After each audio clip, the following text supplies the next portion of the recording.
Okay, நீங்க ஜெயில இருந்து எங்களை வெளியில கூட்டிட்டு வந்தது எங்களுக்கு எல்லாம் சந்தோஷம் தான். ஆனா மேட்டர் என்னன்னா, எங்க உயிரை படைய வச்சு உங்களுக்கு வேலை செஞ்சோன்னா எங்களுக்கு என்ன கிடைக்க போகுது? அது அவசியம் நீங்க தெரிஞ்சுக்கணுமா?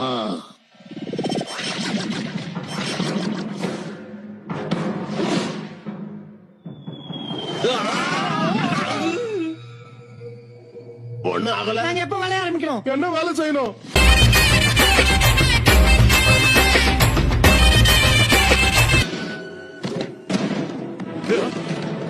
இந்த குப்பைய வாங்கி போடுறதுக்கு வந்த அத நீயே உன்னோட கையால வெளியே கொண்டு போய் போட்டுரு.